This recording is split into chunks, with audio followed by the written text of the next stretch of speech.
Hey, it's Ben from ZOAR Fitness, and this is the name game. Workout number 51 is Squid Game. 9 rounds for time with a 15-minute time cap. We have 15 toes to bar and 21 shoulder to overhead with 95 pounds for the males and 65 pounds for females. Let's get into movement standards. For the toes to bar, your feet have to go behind the plane of the bar. So if this is the bar, feet have to come behind the plane if you're looking from the side, and then that's on each rep, right? So even if you're doing singles, you have to make sure you get your feet behind when you're hanging on the bar to initiate the rep, and then you touch both feet at the same time at the top of the rep. For the shoulder to overhead, you cannot use a rack, it comes from the floor, and then you can use any method of shoulder to overhead. So it could be a push press, push jerk. Those are probably the most likely to, but you could also use a strict press. You could always use a split jerk, whatever you prefer to do. Setup. So let's talk about the floor plan. Basically, I want you to have 8 feet from your pull-up bar, from where you're doing your toes to bar on the floor to wherever you're starting with your barbell. So it's got to be at least 8 feet. This is one that we've used before, and as I said, we'll do it again. Yeah, it's a standard 8-foot marker. So if you're using stall mats, kind of 2 stall mats away, make sure your barbell stays at least 8 feet away from your pull-up bar in order for you to be doing reps. Setup is quite simple here. 3 is strategy. So I want to give you 3 tips to think about while you're doing this workout. The first one is to think about whether you're going to be doing a push jerk or a push press. This is right in that kind of weight for a lot of people where it's like, which one do I do? It's light enough that you certainly could push press it and move through the reps maybe just a touch quicker. But then also you have to weigh, I'm doing a lot of reps, right? Which is what we'll talk about here in a second, but it would be 189 total reps.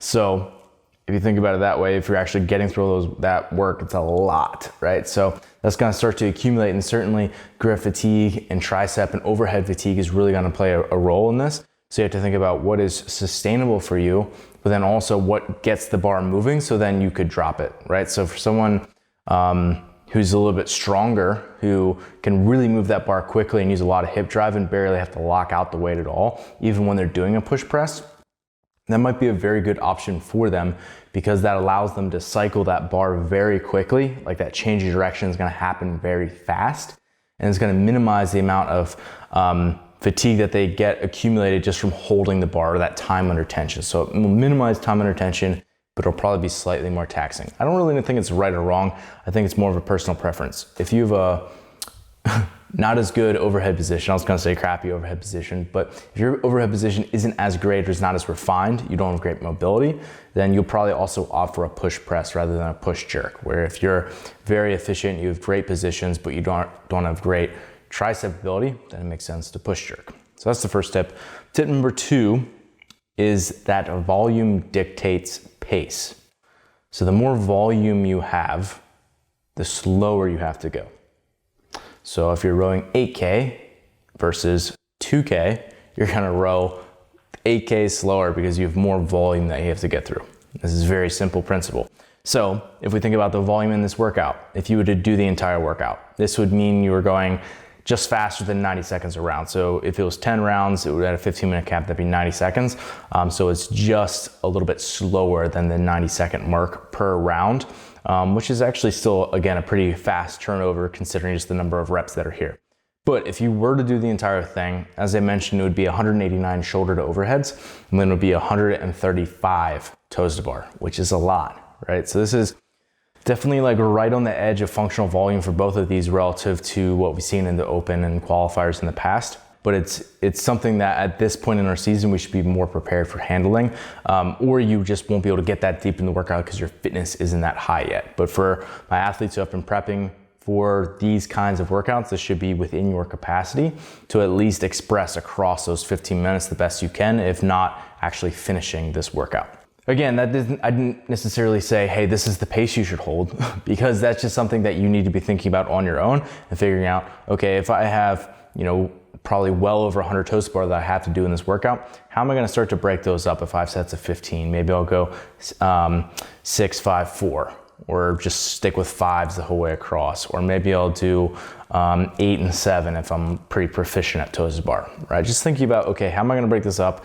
And then also for the shoulder to overhead, am I gonna hang on to that for all 21 reps?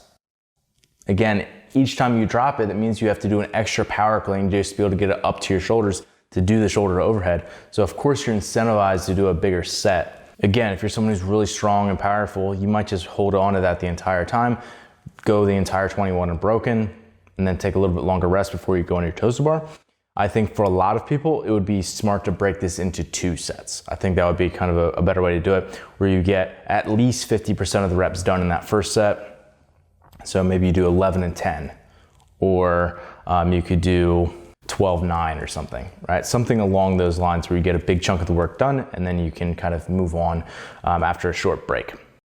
My third tip would be to break more and rest less. So the biggest thing with all these types of workouts, right, it's about the cycle rate that you're going across the entire workout. In other words, density, is that you just need to improve your work to rest ratio. You don't need to do your reps faster. You don't need to try to speed up your cycle speed, right? You don't need to try to hold on to big unbroken sets. The key is to just do more work relative to the amount of rest that you're doing. What that means is that it's perfectly fine if you break more often, as long as those breaks are shorter. So you're actually probably better off for a lot of people, kind of managing your heart rate and not having these huge swings in heart rate and blood pressure because you just did a huge unbroken set and now you have to rest for a really long time. You're much better off having a smaller set of work that's more manageable and then a small rest in between there where you're just chipping away in these small sets the entire time. It keeps your heart rate a little bit more like this and a little bit less like this. And overall, that's how people get the best score in these kind of workouts, right? If it's a chipper, that's the idea, is that you chip away at it. It's the same thing here. If you're someone who's not gonna be doing it unbroken, which I don't foresee most people doing 15 unbroken and 21 unbroken through the entire thing. I don't think that's gonna happen for most people. Then you just have to figure out, how can I break this up where I minimize the amount of rest that I have across this time? Remember, you're always better off breaking more often and just having that rest stay short. So for example, if you did 10 toes to bar and then 5 toes to bar, so you did 10-5 versus 5-5-5. If you do your set of 10 and you rest 30 seconds before you do your last set of 5, you're like, cool, I did my set of 10 unbroken. If you would have done 5-5-5 and rested 13 seconds in between each of those, all of a sudden you've saved yourself like 5-6 seconds. If you do that over the course of the workout, that's a big improvement. So don't think about, can I hang on for a little bit longer? Rather think about, okay, how can I manage my heart rate and be able to keep moving through these reps as fast as I can? So I really think that is the key to this workout. Best of luck on Squid Game. And for those of you who aren't signed up for the protocol, you can get a 7-day free trial if you go to zoarfitness.com/pro-trial.